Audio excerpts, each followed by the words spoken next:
പശ്ചിമേഷ്യൻ ഭൗമരാഷ്ട്രത്തിൽ നിർണായകമായ പല മാറ്റങ്ങളും സൃഷ്ടിച്ചേക്കാവുന്ന പുതിയ നീക്കങ്ങളാണ് ഹമാസ് നേതൃത്വത്തിനിടയിൽ നിന്നും പുറത്തുവരുന്നത്.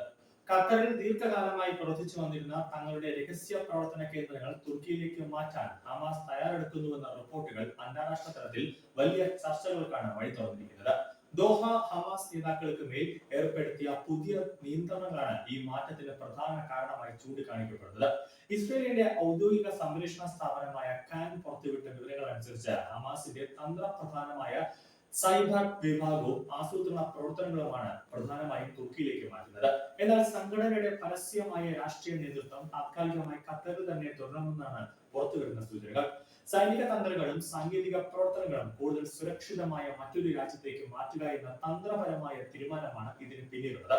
ഖത്തറിന്റെ നയതന്ത്ര നിലപാടുകളിൽ വന്ന ഈ പെട്ടെന്നുള്ള മാറ്റത്തിന് പിന്നിൽ ഹമാസിന്റെ സമീപകാലത്തെ ആഭ്യന്തര രാഷ്ട്രീയ സംഭവ വികാസങ്ങൾക്ക് വലിയ പങ്കുണ്ട്. ഖലീൽ അൽ ഹയ സംഘടനയുടെ പുതിയ ഉയർന്ന നേതൃസ്ഥാനത്തേക്ക് തിരഞ്ഞെടുക്കപ്പെട്ടതാണ് ഖത്തറിനെ ചൊടിപ്പിച്ചതെന്നാണ് വിശ്വസിക്കപ്പെടുന്നത്. ഇറാനോട് വളരെ അടുത്ത ബന്ധം പുലർത്തുന്ന നേതാവെന്ന നിലയിൽ ഖലീൽ അൽ ഹയയുടെ ഉദയം ഖത്തറിന്റെ നയതന്ത്ര താല്പര്യങ്ങൾക്ക് വിരുദ്ധമായി മാറി. ഇറാനുമായുള്ള അമിത അടുപ്പവും ഹമാസിന്റെ വർദ്ധിച്ചു വരുന്ന തീവ്ര നിലപാടുകളും ഖത്തറിന് അന്താരാഷ്ട്ര തലത്തിൽ വലിയ സമ്മർദ്ദം സൃഷ്ടിച്ചിട്ടുണ്ട്. പാശ്ചാത്യ രാജ്യങ്ങളുമായും അമേരിക്കയുമായും അടുത്ത ബന്ധം പുലർത്തുന്ന ഖത്തർ തങ്ങളുടെ മണ്ണിൽ ഇരുന്ന് ഇറാന്റെ സ്വാധീനം വളർത്താൻ അനുവദിക്കില്ല എന്ന വ്യക്തമായ സന്ദേശമാണ് ഈ നിയന്ത്രണത്തിലൂടെ നൽകിയത്. ഇതാണ് സ്വന്തം പ്രവർത്തനം മറ്റൊരു കേന്ദ്രത്തിലേക്ക് മാറ്റാൻ ഹമാസിനെ പ്രേരിപ്പിച്ചത്. ഹമാസിന്റെ രഹസ്യ പ്രവർത്തനങ്ങളുടെ പുതിയ കേന്ദ്രമായി ഒരു നാറ്റോ സഖ്യ രാജ്യമായ തുർക്കി മാറുന്നത് പശ്ചിമേഷ്യൻ പ്രതിസന്ധിക്ക് പുതിയൊരു മാനമാണ് നൽകുന്നത്. ഒരു വശത്ത് നാറ്റോയിലെ പ്രധാന ശക്തിയായി നിലകൊള്ളുകയും മറ്റേ വശത്ത് ഹമാസിന് സുരക്ഷിത താവളം ഒരുക്കുകയും ചെയ്യുന്നത് തുർക്കിയുടെ ഭാവി നിലപാടുകളെ സംശയത്തിന്റെ നിലയിലാക്കുന്നു. ഇത് അന്താരാഷ്ട്ര സുരക്ഷാ ഏജൻസികളെയും നയതന്ത്രജ്ഞരെയും ഒരുപോലെ ആശങ്കപ്പെടുത്തുന്നുണ്ട്. തുർക്കി പ്രസിഡന്റ് റജബ് തായിബ് എർദോഗന്റെ ഭരണകൂടം മുമ്പും ഹമാസിനോട് പരസ്യമായ സഹതാപം പ്രകടിപ്പിച്ചിട്ടുള്ളതാണ്. ഹമാസിനെ ഒരു ഭീകര സംഘടനയായി കാണാൻ വിസമ്മതിക്കുന്ന എർദോഗൻ അവരെ പലസ്തീൻ വിമോചന പോരാളികളായാണ് വിശേഷിപ്പിക്കുന്നത്. ഈ രാഷ്ട്രീയ നിലപാടാണ് തങ്ങളുടെ സുരക്ഷിത കേന്ദ്രമായി തുർക്കിയെ തെരഞ്ഞെടുക്കാൻ ഹമാസിന്റെ നേതൃത്വത്തിന് ആത്മവിശ്വാസം നൽകിയത്.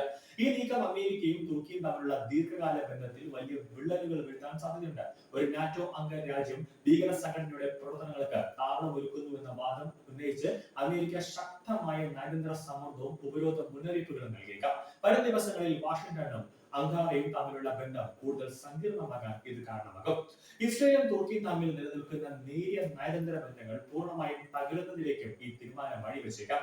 മുമ്പ് നയതന്ത്ര ബന്ധങ്ങൾ പുനഃസ്ഥാപിക്കാൻ ഇരു രാജ്യങ്ങളും ശ്രമിച്ചിരുന്നുവെങ്കിലും ഹമാസിന്റെ സൈബർ പ്രവർത്തകർ തുർക്കിയിൽ കേന്ദ്രീകരിക്കുന്നത് തങ്ങളുടെ പരമാധികാരത്തിനും ആഭ്യന്തര സുരക്ഷയ്ക്കും നേരിട്ടുള്ള ഭീഷണിയാണെന്ന് ഇസ്രയേൽ കരുതുന്നു.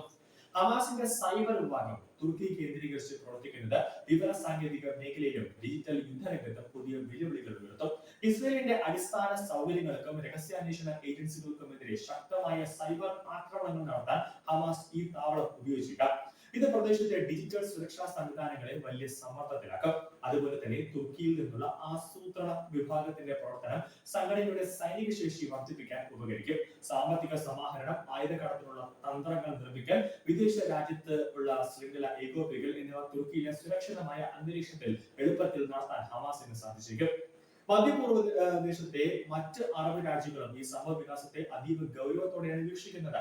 സൗദി അറേബ്യ, UAE തുടങ്ങിയ രാജ്യങ്ങൾ മുസ്ലിം ബ്രദർഹുഡ് ആശയങ്ങളോട് ആഭിമുഖ്യമുള്ള ഗ്രൂപ്പുകൾക്ക് തുർക്കി അഭയം നൽകുന്നതിൽ നേരത്തെ തന്നെ ആശങ്ക ഉള്ളവരാണ്.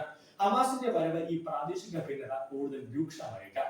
ഖത്തറിനെ സംബന്ധിച്ചിടത്തോളം ഈ നീക്കം ഒരു തന്ത്രപ്രധാനമായ ആശ്വാസമാണ്. ഒരു വശത്ത് ഇസ്രയേലും ഹമാസും തമ്മിലുള്ള മധ്യസ്ഥ ചർച്ചകളിൽ നിർണായക പങ്ക് വഹിക്കുമ്പോഴും ഭീകരവാദത്തിന് സാമ്പത്തിക സഹായം നൽകുന്നുവെന്ന ആരോപണങ്ങളിൽ നിന്നും ഒഴിഞ്ഞു നിൽക്കാൻ ഈ അകലം പാലിക്കൽ ഖത്തറിനെ സഹായിക്കും.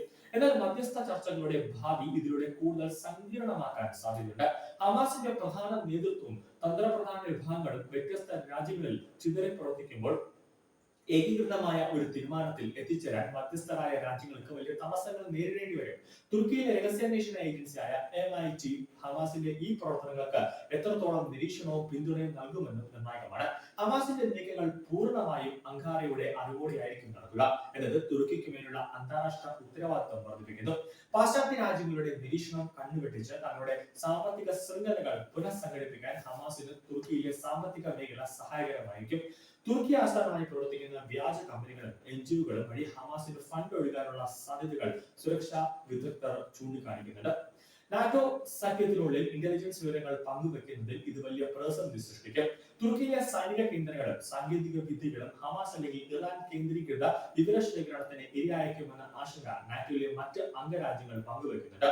ഗാസയിലെ സൈനിക നടപടികൾ തുടരുമ്പോൾ ഹമാസ് തങ്ങളുടെ ഉന്നത നയതന്ത്രജ്ഞരെ സുരക്ഷിത താവളങ്ങളിലേക്ക് മാറ്റുന്നത് തങ്ങളുടെ നിലനിൽപ്പ് ഉറപ്പാക്കാനുള്ള തന്ത്രത്തിന്റെ ഭാഗമാണ്. ഗാസയിലെ ആഭ്യന്തര ശൃംഖല തകരുമ്പോഴും വിദേശത്തുള്ള കേന്ദ്രങ്ങളിൽ ഇരുന്ന് പോരാട്ടം തുടരാൻ അവർ പദ്ധതിയിടുന്നു. തുർക്കിയിലെ പൊതുജനങ്ങളുടെ പിന്തുണയും എർദോഗന് ഈ നീക്കത്തിന് ധൈര്യം നൽകുന്ന ഘടകമാണ്. പലസ്തീൻ അനുകൂല നിലപാടുകൾക്ക് തുർക്കി സമൂഹത്തിൽ വലിയ ജനപ്രീതി ലഭിക്കുന്നുണ്ട്. ഇത് രാഷ്ട്രീയമായി ഉപയോഗപ്പെടുത്താനും പാശ്ചാത്യ രാജ്യങ്ങൾക്കെതിരെയുള്ള ഒരു ആയുധമാക്കാനും എർദോഗൻ ശ്രമിച്ചേക്കാം. എന്നിരുന്നാലും സാമ്പത്തിക പ്രതിസന്ധി നേരിടുന്ന തുർക്കിക്ക് പാശ്ചാത്യ ഉപരോധങ്ങൾ താങ്ങാൻ കഴിഞ്ഞെന്നില്ല.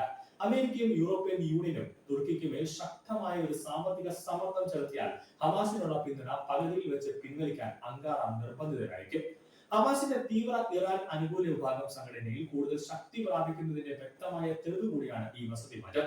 മുമ്പ് സൗദി അറേബ്യയോടും ഖത്തറിനോടും സന്തുലിത ബന്ധം പുലർത്തിയിരുന്ന ഹമാസ് ഇപ്പോൾ പൂർണ്ണമായും തെഹ്റാന്റെ നിയന്ത്രണത്തിലേക്ക് നീങ്ങുന്ന കാഴ്ചയാണ് കാണാൻ സാധിക്കുന്നത്. തുർക്കിയിലേക്കുള്ള ഹമാസിന്റെ രഹസ്യ പ്രവർത്തനങ്ങളുടെ മാറ്റം കേവലം ഒരു താവളം മാറ്റമല്ല, അത് പശ്ചിമേഷ്യയിലെ ശക്തി സമവാക്യങ്ങളെയും നാറ്റോയുടെ സുരക്ഷാ ക്രമീകരണങ്ങളെയും അമേരിക്കൻ തുർക്കി ബന്ധങ്ങളെയും ഒരുപോലെ കുലയ്ക്കുന്ന ഒരു വലിയ ഭൗമരാഷ്ട്രീയ സംഭവ വികാസമാണ്. വരും നാളുകളിൽ ഈ നീക്കം സൃഷ്ടിക്കുന്ന തരംഗങ്ങൾ അന്താരാഷ്ട്ര രാഷ്ട്രീയത്തിൽ കൂടുതൽ സംഘർഷങ്ങൾക്ക് വഴിവെക്കും.